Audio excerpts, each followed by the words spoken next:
Bom, muito bem. A medida provisória foi editada no final do ano e eu até manifestei publicamente que, naturalmente, ela gerou uma estranheza em função do fato de que ela desconstitui algo que o Congresso Nacional se pronunciou por mais de uma vez, seja aprovando o projeto, seja depois rejeitando um veto do presidente da República com uma maioria muito expressiva.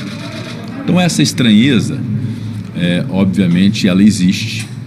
Há uma percepção do Colégio de Líderes do Senado, que se reuniu agora há pouco, de que há um vício na MP. Então, a decisão da presidência do Congresso relativamente a isso é uma decisão que será tomada. Eu gostaria de fazê-la cumprindo essas etapas. Eu cumpri uma etapa importante hoje, que foi ouvir os líderes que puderam participar dessa reunião. Muitos líderes de partidos de oposição, diga-se de passagem.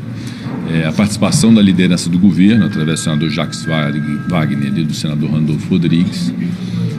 Eu vou, hoje à tarde, conversar com alguns líderes que não puderam participar, o líder Otto Alencar, o líder Eduardo Braga, o líder Odovisto Guimarães, para poder saber também a percepção deles. E não tomarei uma decisão de devolução integral ou de devolução parcial sem conversar com o ministro Fernando Haddad. Acho que é muito importante haver esse diálogo entre o Legislativo e o Executivo, porque todos nós, Legislativo e Executivo, queremos dar a sustentação fiscal para aquilo que nós abraçamos, que foi a busca do déficit zero. Uma arrecadação que seja compatível com os gastos que nós temos para poder ter o déficit zero. Então nós temos que ter compromisso, não é com um problema. Seria muito cômodo simplesmente devolver sem encontrar uma solução.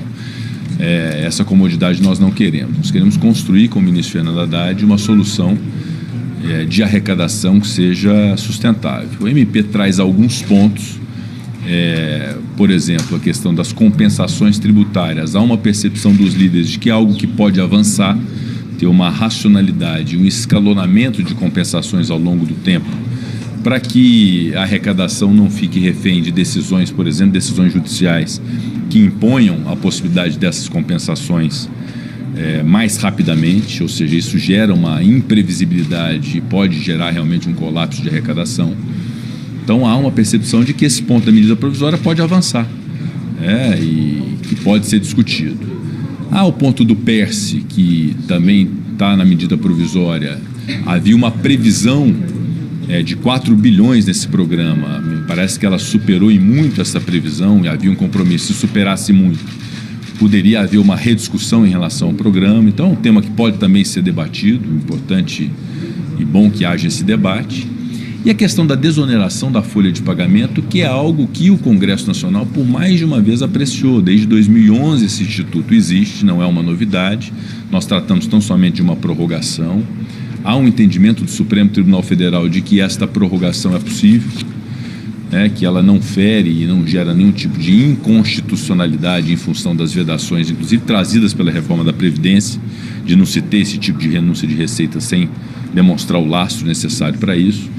Então, a desoneração da folha de pagamento é algo que foi decidido pelo Congresso Nacional de forma muito convicta, muito consciente, com um impacto que gera naturalmente um impacto de arrecadação, que é uma renúncia de receita, mas, por outro lado, gera um impacto extraordinário de geração de empregos, porque nós temos que buscar arrecadar, mas nós temos que buscar gerar emprego também no Brasil.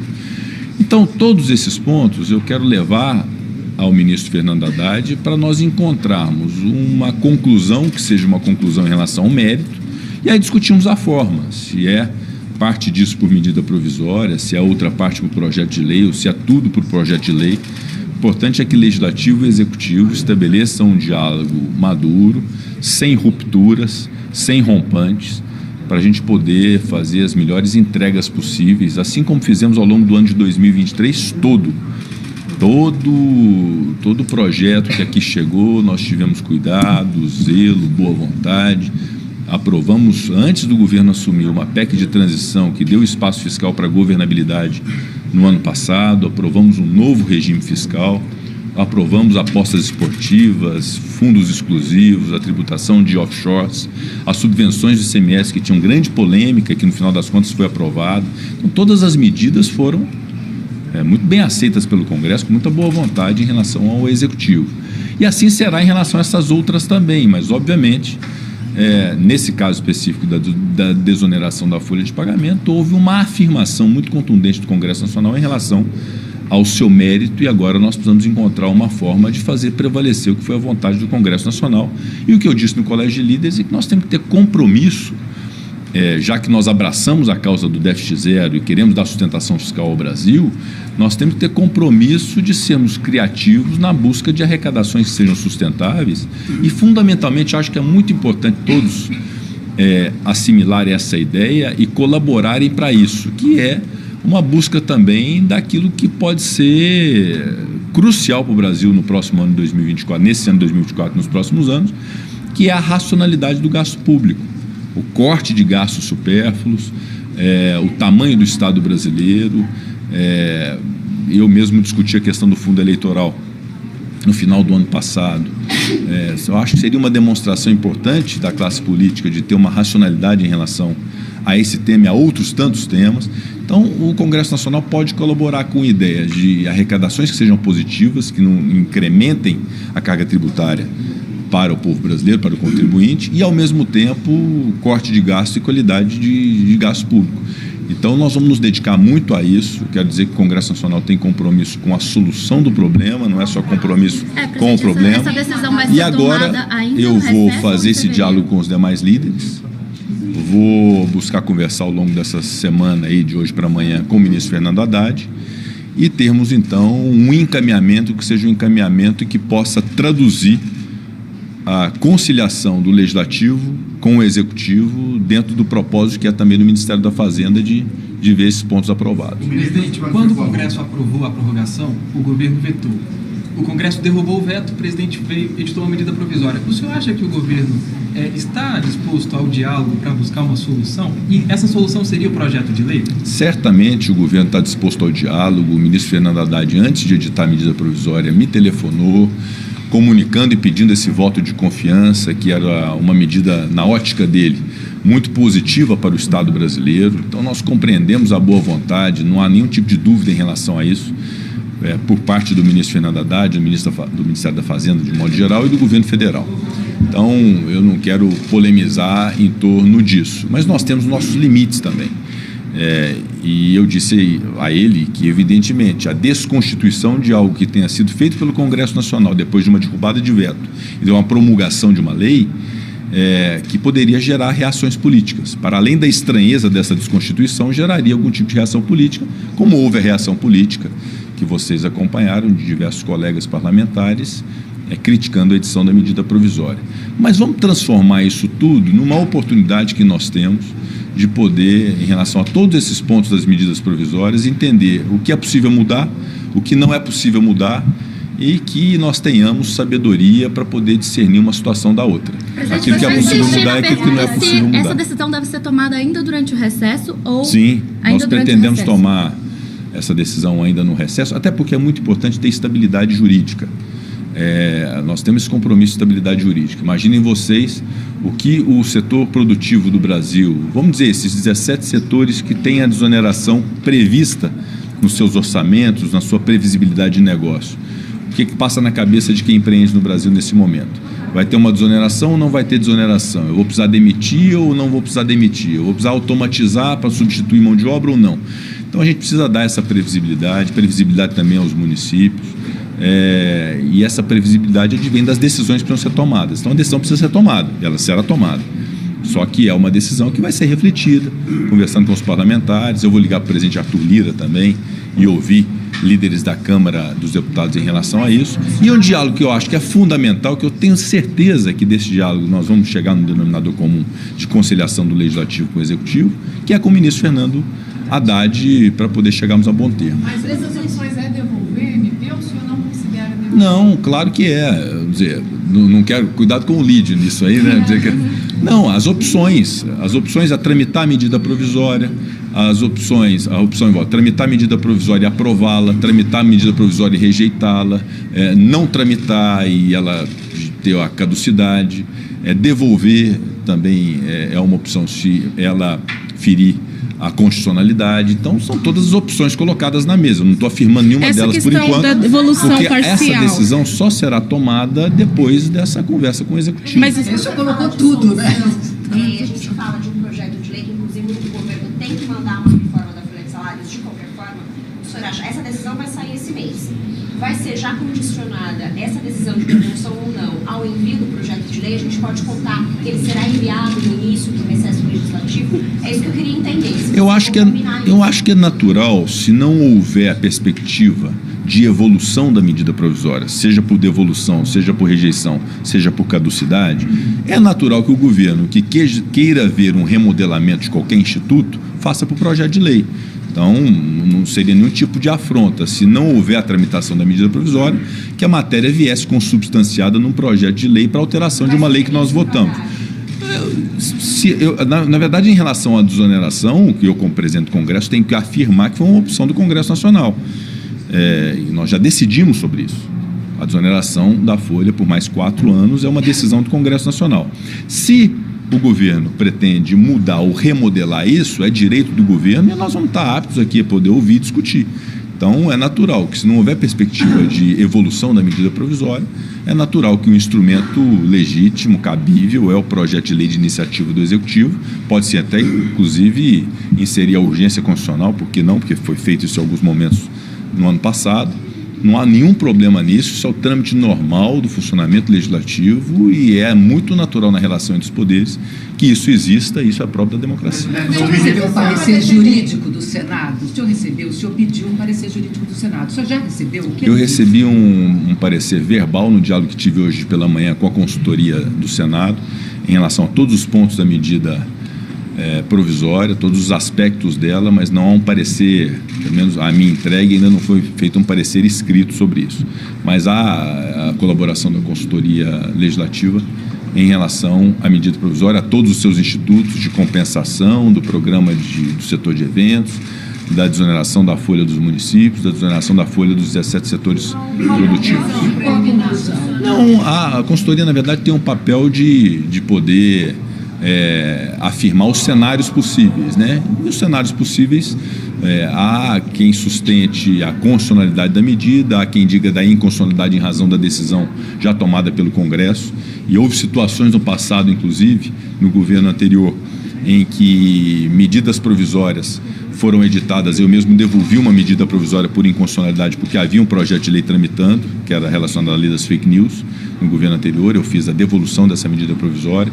Houve uma situação em que uma medida provisória buscava desconstituir recursos para a lei da cultura e o próprio Supremo Tribunal Federal entendeu que a medida era inconstitucional em razão de já ter tido uma lei concebida em relação a esse tema. Então, o que a consultoria traz são esses elementos precedentes para poder nortear a presidência, mas não há uma decisão da consultoria em relação a isso. A decisão é da presidência do Senado, do Congresso, que será tomada após essa maturação da consultoria, de ouvir os líderes, ouvir o presidente da Câmara e, naturalmente, ouvir o Poder Executivo. Mas só conversa com uma linha que o senhor pretende levar para o Haddad, uma linha pessoal sua, como presidente do Congresso e do Senado.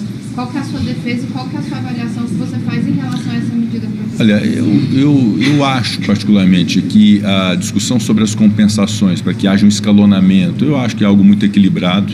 Se há uma aferição de que houve um recolhimento indevido de tributos dos últimos 5 anos e há o direito de compensação disso, fazer uma compensação imediata pode realmente gerar um desequilíbrio à arrecadação do Estado brasileiro. Então, acho que a tese da compensação é uma tese palatável, tanto que o Colégio de Líderes também assim compreende.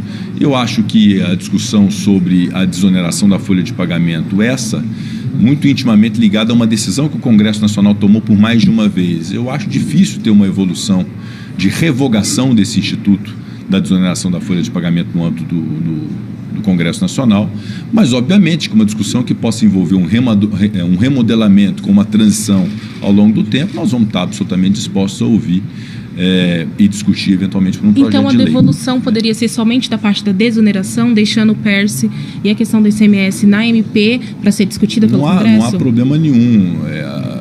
Pode haver devolução integral, pode haver devolução parcial, pode não haver devolução. Então, essas possibilidades jurídicas, todas elas existem. O que eu quero é sentar com o ministro e nós encontrarmos, em relação a todos esses institutos da medida provisória, de chegarmos num denominador comum. Aí a forma de fazer, se vai ser mantendo a medida provisória ou não, isso até é o menos importante. O importante é que a gente chegue num acordo sobre o mérito disso e a possibilidade de discussão desse mérito no Congresso Nacional. Presidente, o ministro da Educação vai voltar essa semana para falar com o senhor, ele está de férias. Ele está de férias, né? Tá.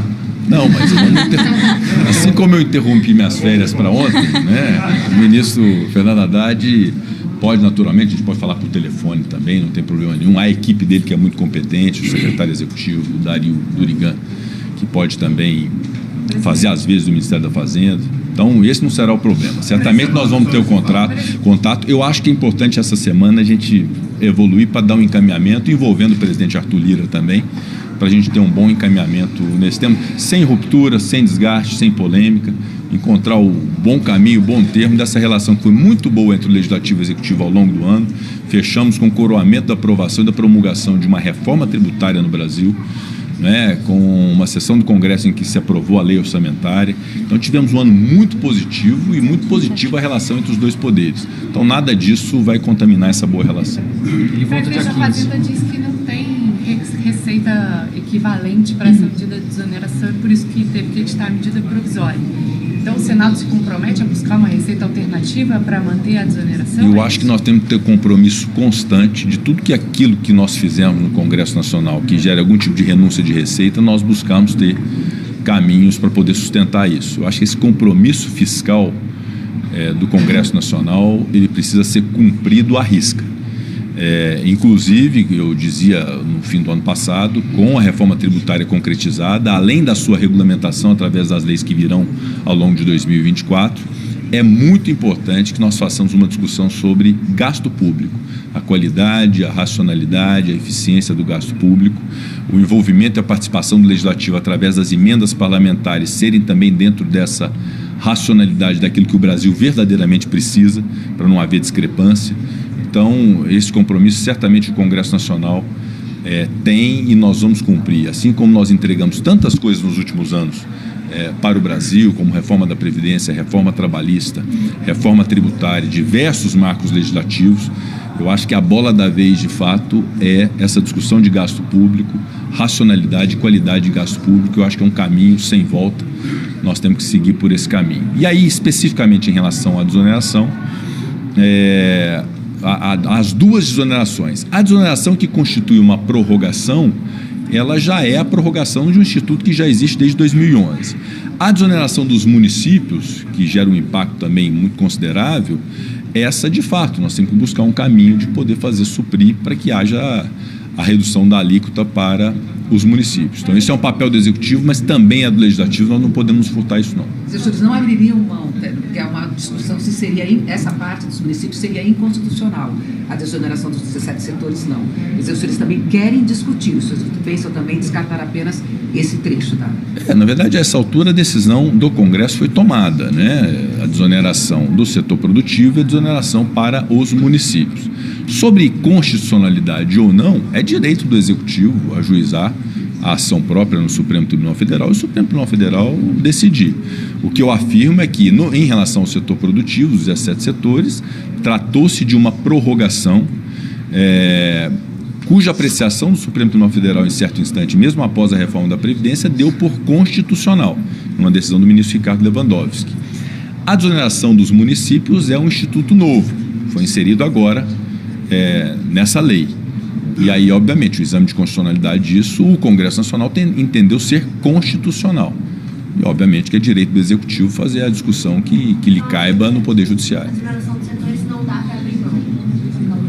Eu acho que nenhuma das duas, né? A nossa posição do Congresso Nacional foi pela desoneração, tanto para municípios quanto para os setores produtivos. Mas, evidentemente, eu não posso negar o direito do Executivo de questionar. E como o senhor avalia essa afirmação do Executivo de que, se não for revogada a desoneração, não vai ser cumprida a meta de déficit zero esse ano? Eu acho que não será por isso, né? O impacto, primeiro nós temos que ter clareza sobre o impacto orçamentário, o impacto financeiro dessas desonerações. Eu me lembro que quando houve a derrubada do veto da desoneração dos setores produtivos no governo anterior do presidente Bolsonaro, nós derrubamos o veto do presidente Bolsonaro em relação a isso. Calculava-se o impacto da ordem de 6 bilhões de reais. Então esse cálculo precisa ser aferido Me parece que o que a consultoria me informou, que no ano de 2023 esse impacto é da ordem de 8 bilhões, não é? Então, seguramente não será por isso que não se cumprirá a meta, até porque nós temos outras alternativas, tanto de arrecadação quanto de corte de gastos públicos, que podem fazer ou manter essa desoneração, que é algo sustentável do seu ponto de vista social e de geração de emprego. Porque nós não estamos fazendo uma renúncia de receita pura e simplesmente para poder beneficiar setores ou beneficiar municípios. Nós estamos garantindo a existência de empregos, que é uma outra meta que nós também temos que cumprir, que é a redução do desemprego no Brasil. Então, há uma lógica que impôs ao Congresso Nacional a apreciação desse tema e eu acredito que, na opinião do Congresso Nacional, nós devemos mantê-la, e é essa discussão que nós vamos fazer com o ministro, especificamente sobre desoneração, além dos outros institutos da medida provisória também. Presidente, vai ficar mantida aquela reunião que foi aventada aqui pelos senadores no dia 1º ou 2 de fevereiro com o Haddad, e aí já com essa decisão, se devolveu, se não devolveu, parcialmente ou não, para que o Haddad ou avalie a MP ou traga o projeto de lei, essa reunião específica já na volta do recesso vai acontecer? Eu vou buscar precipitar essa definição com o Poder Executivo, para que nós tenhamos já no recesso essa decisão para se dar a segurança jurídica necessária para que não fique essa pendência. Então eu vou buscar fazer isso. Agora, sem prejuízo, obviamente, no começo do ano nós vamos ter reunião de líderes para planejar o mês de fevereiro, para planejar o nosso ano, e naturalmente o ministro Fernando Haddad vai ser muito bem-vindo, e acho necessária a sua presença no Colégio de Líderes do Senado Federal, para apresentar o prognóstico de 2024, qual é o plano da Fazenda do Brasil para o crescimento da nossa economia, para o crescimento do PIB, para o corte de gastos, para a arrecadação sustentável. Então, acho que vai ser muito importante essa presença do ministro, não só para esse tema, mas para os outros temas também. Até porque, independente do que aconteça com essa medida provisória, o tema não se esgota. Porque, independente disso, nós vamos ter que discutir todos os temas que estão contidos na medida provisória. Se não for pela MP, será para o projeto de lei. Então, a presença do ministro Fernando Haddad vai ser muito bem-vinda no início de fevereiro.